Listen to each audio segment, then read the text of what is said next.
What's up, guys? It's Mr.StealUrGurl coming at you with two community casts today. It is going to be back to back. We will see who made it to the community cast today. The map is Desolatia. I know I'm a little bit ahead of what we see. I kind of had to review this one. So anyhow, guys, let's see the players. We got Cash 18 plus 18 spawning in as the yellow UEF commander. He is doing an eco build all day long. I think that is a great build. I think he's going to go land. What is that?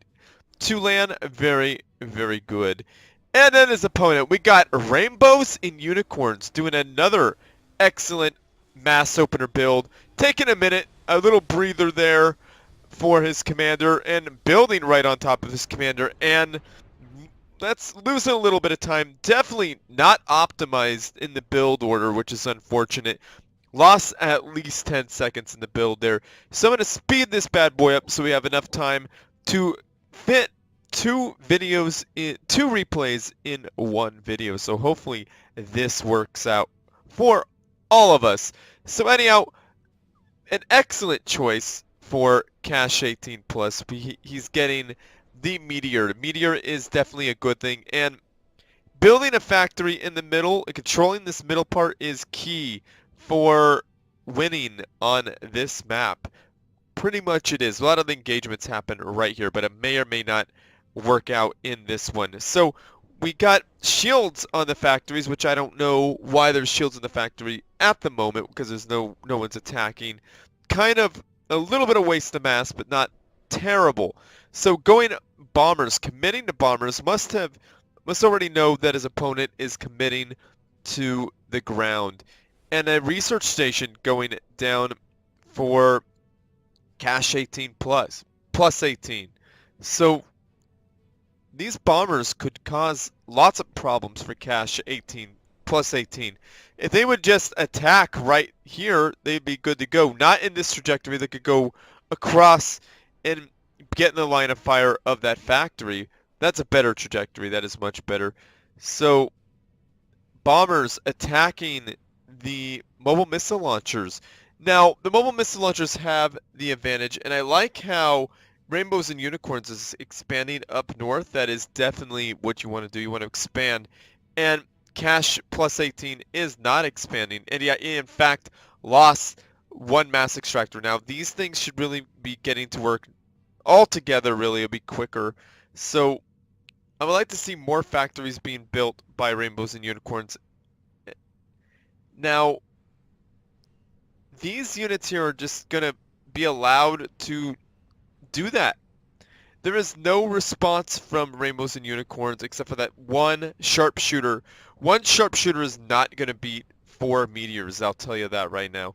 You're going to need at least a good 6 of them, I think, to deal with that. And I'm hoping that works out for Rainbows and Unicorns. That'd be tragic if that was the way this ended. Now, this is unfortunate for Rainbows and Unicorns because he spent all this time, all these resources on sharpshooters when his opponent is building attacking units, and even got out a research station and is building a land gantry. I don't know how he's going to afford building a fat boy, but no, he doesn't have the energy for it, I'm sure. Yeah, he's got to spam energy. Now, these bombers should be recommitted to something like destroying those meteors, because right now Rainbows and Unicorns is he still producing sharpshooters? I think that is quite a mistake.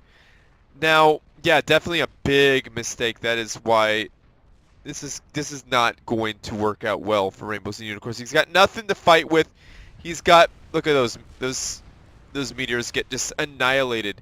Now, fortified artillery is not a bad idea. Now, really a good land force would be great to fight that fat boy, but unfortunately, there is nothing to really deal with this fat boy. The fat boy is going to have carte blanche, which pretty much means going to have, like, you're just writing a blank check, and he's going to be able to do whatever he wants with it. And look at these meteors are not, these sharpshooters are not doing anything. They're well, they're doing something now, but they're still completely useless. Now, Cash plus 18 is not expanding, but this engineer is getting a bunch of research stations, which is a good thing. Now, some veteran mass extractors are getting absolutely annihilated. That is definitely not what we like seeing here. This is not cool at all. Unfortunate, really, for Rainbows and Unicorn. Rainbows and Unicorns looked like was holding on fairly decently, but just did not have the units. Now he's building combat units, I think, and that's definitely what you wanted a whole lot earlier. Now, you see these fortified artillery get eaten alive. Not one fat boy has died. So the fat boys are doing quite good against everything. Absolutely everything's getting annihilated right now. So Rainbows and Unicorns is not in the best position at the moment. So yeah. Now this attacking unit, not good against a whole bunch of P-shields and fat boys. This right here is a pretty good death ball here. Now, a disruptor station too little too late at this point. It's flashy, it looks cool, it's hitting the enemy commander, not doing enough damage. It's not going to win this match. Now, Rainbows and Unicorns is now under attack, doing a dance, and boom! Down goes Rainbows and Unicorns. Very well played there. Cash plus 18. So thank you for sending in that replay. I appreciated it. It was quite interesting and fun to cast, so thank you very much. Feel free to send more. I'm going to end this replay, and I'm going to do another one. Let's choose one from Novtrix. Let's see. You like jazz? Let's do it. You like jazz, indeed. So guys, this one was sent to me a while ago, and I told him I would cast them. So here I am making good on my promises. And if I told you I'd cast a video and I didn't, remind me, because I have a lot of casts coming in. And anyhow, the map is Training Station or something like that. You know what? I never see this map ever. Ever. But anyhow, let's speed it up. Let's slow it back down when we introduce the players. We got Endgame spawning in as... No, it's Clarke Training Camp, I think, something like that. I'm going to have to write that down somewhere so you can see it in the descriptions. I don't know what it is off the top of my head. So we got Endgame spawning in as the blue Cybran Commander, doing a double research station opener, which is quite interesting. Not a bad move here since you're kind of sealed off. You only have to worry about certain areas where the enemy can come in, so not a bad move. And his opponent is Novtrix, spawning in as the green Aeon Commander, doing a double research station opener and an air factory. Definitely not bad whatsoever. So let's speed this bad boy up and see what's going on. So we got 2 research stations and we got an air factory out on the field. And both players are expanding. As you can see, they're expanding in their own little basey base. And great placements of the radar stations. I do like that, so you can see what your opponent is doing. Now, a land factory right here. It would be nice to put a land factory right in this area so you could control, and even right here is a good spot. Now, Endgame is getting these mass extractors right here at the end, at the bottom. Very smart indeed. Gonna have a little bit of a mass advantage here. Yeah, definitely. And Novtrix, do not build a line of P-gens or anything like that. I promise you it will end in tragedy for you. That is not a good thing whatsoever. And now we have a whole bunch of adapters. They are running around. They are patrolling. Not the worst thing in the world. Not bad at all. Now, is Novtrix sucking up that yummy, yummy, delicious mass? That mass, yo. No, he's not. He's getting into a fist fight with Endgame. Endgame is putting up a factory there. Not bad at all. But Novtrix being a scumbag and doing an Aeon PD push. Really uncool. But it didn't work out for him. Endgame was able to shoo him away. And you could tell where his research went. He has jump jets on his commander. Commander's at half health. I'd like to see that repaired. And what do we got here? An Urchu now. Interesting. Very good choice of experimentals for this type of engagement. But unfortunately getting a little bit too close to the factories. Taking a lot of damage. I don't think there was any structure detonate. However, the structure detonate would have been a really good thing for that. Now, the land factories are doing a...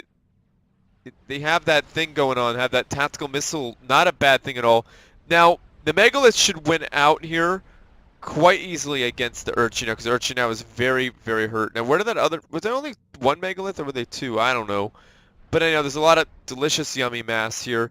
And now, there is a nuclear missile silo teleported upon, but not destroyed. So, we have... Now that Urchin now is not going to do a whole lot of damage against these adapters. The adapters are so good at absorbing damage. Now Novtrix is caught out in the open against two Megaliths. Now that Megalith down there in this area just got wrecked. Oh my goodness, bots are doing so much damage. And now time for that nuke silo. That is going to go down. Down it goes indeed.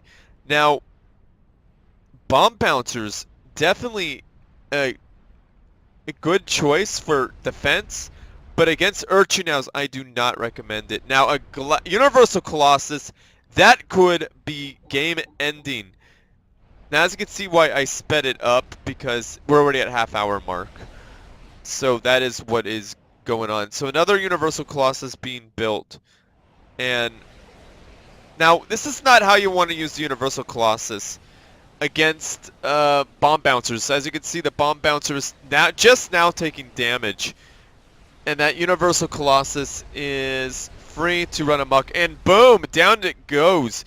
I would like to see an engineer suck up that delicious yummy mass, and we got a whole bunch of tactical missile launchers, which is not smart at all, because look at all the loyalists we got. They're not adapters to just destroy, soak up all of those tactical missile launchers.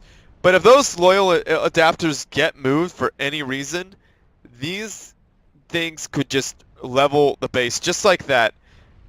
And we have Novtrix coming in with his commander, looking pretty good, taking a lot of damage, teleporting into kind of a dangerous area. I cannot say that's good. Now, overcharge. Now, if endgame is overcharged, this game is over. Novtrix shield blinking back on. Novtrix teleporting the heck on out of there. Where did his commander go? Wow, that commander has no health left, but endgame is in hot pursuit. Now, Novtrix could have... Oh my goodness, Novtrix got the heck out of there. Novtrix could have had... What would you call that? The overcharge to do some massive damage. Now, a Galactic Colossus, this is not where you want a Galactic Colossus in your base, destroying your gantries, eating your food, doing whatever the heck it wants. That is not an ideal situation, because there's nothing here to deal with it. That bomb bouncer is just sitting there absorbing damage. Not a bad spot for it considering the shield, but not great either. Now, these things need to kite that Universal Colossus, because these guys will not out damage at Universal Colossus. Now, bomb bouncers are not ideal. Should have fired it off right there. Fire it off now. Why aren't these bomb bouncers being used? That is really not ideal whatsoever.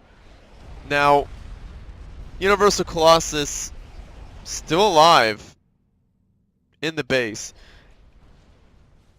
Not an ideal situation for endgame to be in at the moment. Let's speed this bad boy up because we are at the 40-minute mark, as you can see.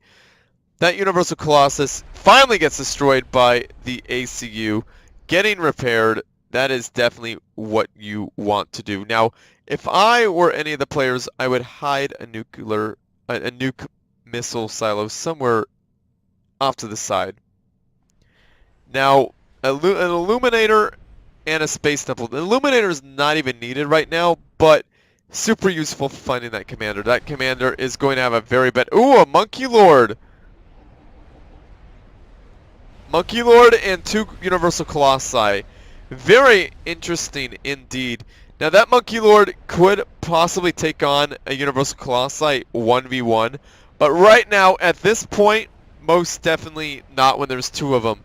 Now, we've got an Urchin now trying to take out Endgame, not happening there. Now that Monkey Lord took out 2 Universal Colossi, quite an amazing feat there, to be completely honest with you. Now, all of these adapters are annihilating that Air Force, annihilating Novtrix's Air Force. Now, Novtrix's Air Force is easily destroyed with that. Now, we have a whole group of enemy units that are probably going to get just wrecked by that Monkey Lord. Now, these Harvogs here should be destroying that engineer, but he's not. Now, why so many nuke silos? That is a waste of resources.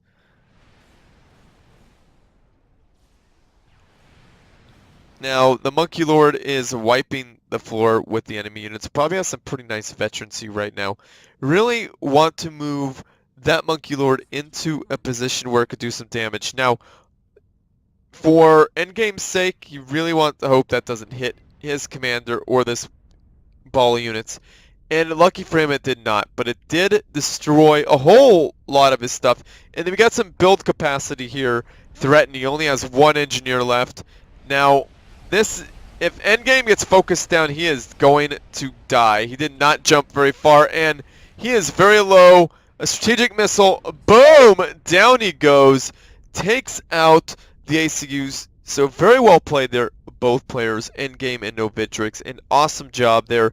Cash plus 18 and Rainbows and Unicorns. So these are very interesting matches and fun to watch and cast. So thank you for sending them in, very much so. So hope those at home enjoyed a interesting community cast. So thank you guys so much. So anyhow, guys, like this video, subscribe to my channel, share with your friends, family, and foes. And as always, everyone, GG.